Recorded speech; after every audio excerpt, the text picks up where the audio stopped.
Bon, salut à toi qui verras cette vidéo. Bon, là, il y a des gens qui sont venus me dire, ouais, alors de dire que Last of Us remasterisé à 80 balles sur la PlayStation 5, alors dire que c'est de l'arnaque, enfin, quand tu sais dire que ça, que c'est de l'arnaque, t'es un débile. Alors tu vois, on va essayer de creuser un peu. On va essayer de t'expliquer pourquoi, quelque part, c'est une arnaque. Quelque part, tu vois, quand je dis que c'est une arnaque, c'est pas que bon, les gens qui l'ont pas fait à l'époque, qui l'ont pas fait sur PS4, disons, tu viens t'acheter la PS5, tu vois, et tu t'achètes ce jeu à 80 balles. Mais en réalité, quand je dis que c'est une arnaque, tu vois, c'est une arnaque économique. C'est l'arnaque, en fin de compte, tu sais, d'un truc tout bête. Quand Sony décide de mettre le prix de ses jeux à 80 euros, c'est le prix plancher, c'est 80 balles, que tu veuilles ou pas.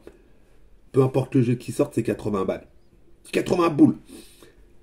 Alors, quand je dis que c'est de l'arnaque, c'est dans ce sens-là. C'est-à-dire que des jeux qui ont été tout simplement remasterisés ou quoi que ce soit, qui sortent plein pot, quelque part, c'est un petit peu, tu vois, fort de café. Alors oui, le Last of Us sur PlayStation 5, j'ai vu du gameplay. J'ai vu du gameplay. Ils ont bien lissé les graphiques. Ils ont changé quelques trucs dans le menu. Et on trouve en ça 80 euros. Mais le problème qui se passe, tu vois, c'est que moi, je suis désolé. J'en vois plein là qui défendent le jeu. Oui, défendez le jeu si vous voulez. Moi, je critique pas le jeu, je critique le remasterisé. Hein. Je critique le système. Je critique une simple et unique chose. Un truc tout con. Quand tu refais un remasterisé dans le jeu, tu vois, normalement, tu vois, ben, surtout quand tu touches un petit peu à certains trucs, tu vois, et bien le reste, tu le fais aussi, tu vois. En fin de compte, si tu veux, quand tu refais un remasterisé, c'est pas qu'un lissage des polygones, c'est pas que ça. C'est pas que modifier un moteur graphique, tu vois. T'essaies de refaire un petit peu, tu vois, un truc tout con. Les IA qui sont complètement débiles. Alors, il paraît qu'ils ont refait les IA. Ok, si tu veux. Moi, j'ai regardé un petit peu de gameplay. Les IA qui rentrent dans des salles où il y a des monstres, hein, et que le monstre ne l'attaque pas, ça me laisse un petit peu patois, tu vois. Ou dans des passages à la con, où tu dis à la gamine, monte là-haut, elle te regarde, elle te dit, pardon, je comprends pas ce que tu dis. Il faut que tu te recules 5-6 fois pour activer tout simplement le script qui est buggé. Ou quand tu vois sur un jeu qu'on te dit next gen sur une PlayStation 5 et qu'on se retrouve avec un jeu où il y a du popping et du clipping qui n'a pas sur PS4. Il n'y a pas ce genre de bug sur une PlayStation 4 et on se retrouve sur une PlayStation 5 et on se retrouve avec du popping et du clipping. Si tu veux, après, est-ce que le jeu est trop cher? Un mec qui gagne 5000 balles, 100 balles de Pokétech, pour lui c'est une broutille. Un mec qui gagne un SMIC commence déjà à faire un peu plus la gueule. Et le mec qui est le RSA, il te regarde, il te dit what? 80 balles pour un jeu où j'en gagne 500. J'ai d'autres priorités. Et n'oubliez pas une chose. N'oubliez pas une chose.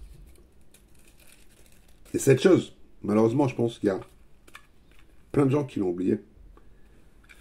C'est pas la question de Last of Us, de tel ou tel jeu. En réalité, quand tu achètes un jeu c'est quoi? À la base, un jeu c'est un loisir. Et on sait très bien que le loisir, de nos jours, est devenu un luxe. Quand tu vas au cinéma, c'est un loisir. Tu n'es pas obligé d'aller au cinéma. T'as pas de pognon, tu vas pas au cinéma. T'as pas de pognon, t'achètes pas PlayStation 5. T'as pas de pognon, t'achètes pas Last of Us. T'as pas de pognon. Eh ben, tu fais rien. Le vrai nerf de la guerre, il est là. Combien t'es prêt à sacrifier? Ou qu'est-ce que tu es prêt à sacrifier pour t'acheter un jeu sur PlayStation 5, Xbox Series X ou Nintendo Switch? Elle est là la vraie question. Qu'est-ce que cette chose va t'apporter? Est-ce que ce jeu que tu vas acheter 45 euros sur Nintendo Switch et 60 balles sur PS5 si tu le prends dans une grande surface, qu'est-ce que ça va t'apporter? Est-ce que c'est obligé que tu achètes ce jeu? Est-ce que tu es obligé? Là est la question.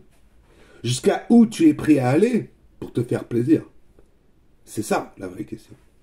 Alors j'en vois beaucoup qui viennent me dire, ouais, t'es un débile, tu sais que critiquer. Je ne critique pas. Je critique pas pour une simple et unique chose.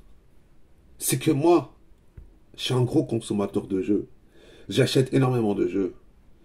Oui, j'achète énormément de jeux sur Nintendo Switch. Pour une simple et unique chose. C'est que c'est une console que j'ai déjà beaucoup de jeux. Pourquoi j'irais commencer une collection sur Xbox Series X ou sur PlayStation 5? Là, là est la question.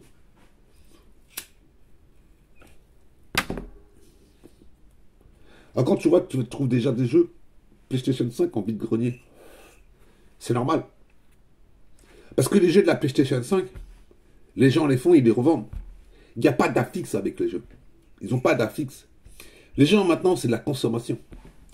Ils consomment, ils consomment du jeu vidéo comme s'ils consommaient un Big Mac ou s'ils consommaient, je sais pas, des barquettes de poulet chez Flunch ou chez où tu veux, tu vois. C'est de la consommation. C'est la consommation à outrance. Il y a de plus en plus de jeux qui sortent. Les jeux sortent. On y joue. Pouf, on change de jeu et on passe à un autre. Et c'est effréné. Et c'est comme une boulimie. Tu vois, c'est pour ça que moi, quelque part, la Xbox Series X avec le Game Pass c'est bien, mais trop de jeux tue le jeu. Quand tu consommes comme ça, que tu picores, tu vois, pour moi, ça, c'est un gros défaut. Même là, avec le PlayStation t'as plein de jeux. Tu consommes, tu consommes. Tu prends pas le temps de découvrir un jeu vidéo. Alors, il y a des jeux vidéo, tu vas rentrer dedans, tout de suite, tu vas accrocher, puis d'autres. Il y a d'autres choses.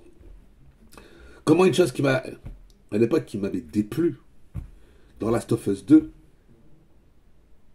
c'est quasiment à la fin du jeu que tu comprends certaines choses. Mais tu comprends. Alors c'est frustrant parce que pendant des heures, tu te balades dans des pièces à la con où tu démonstres à la con. Il y a des flashbacks, il y a ci, il y a ça, et ça s'arrête. Mais tu vois, Last of Us 2, que tu veuilles ou pas, c'est quand même un bon jeu. Même que j'ai dit que c'était une merde à l'époque, et je le dis toujours, c'est une merde parce que, vu le premier, ils ont trop entremêlé le scénario. Il est catastrophique. Ils ont voulu faire un truc de ouf, mais ils ont perdu les gens en route. Le scénario où il y a des messages, on s'en fout de la sexualité de l'autre ou de l'autre. Enfin bon, c'est comme ça. Mais voilà. Mais le jeu vidéo, en réalité, c'est un plaisir. Ça doit toujours être un plaisir. Alors quand tu achètes un jeu, 80 balles, et tu le mets dans ta console et que tu joues avec, et que tu vois des bugs graphiques, des bugs...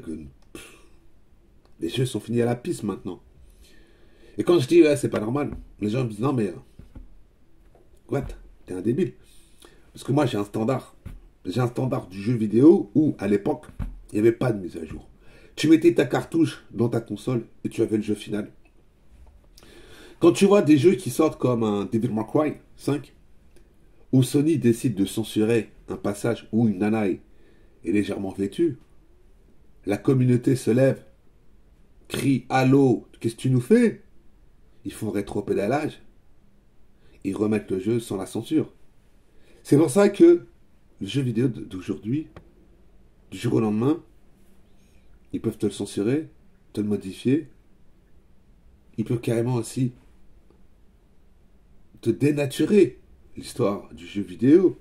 T'as des jeux vidéo qui sont sortis, qui avaient une histoire ou quoi que ce soit, et au fur et à mesure, on a censuré, on a coupé ci, parce que les gens disaient ça.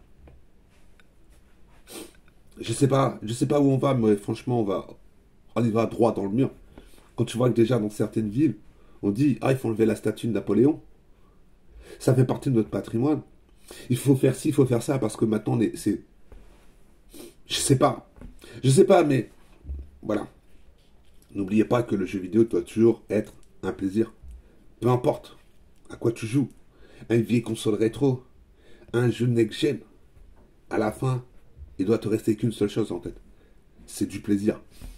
Mais quand tu joues à des jeux à l'heure d'aujourd'hui où t'as plus de plaisir, parce que les jeux sont buggés, tu vois des problèmes, t'en es même dégoûté. Donc, est-ce que le jeu vidéo est devenu encore un loisir? Bah, posez-vous la question. Allez, moi je te laisse.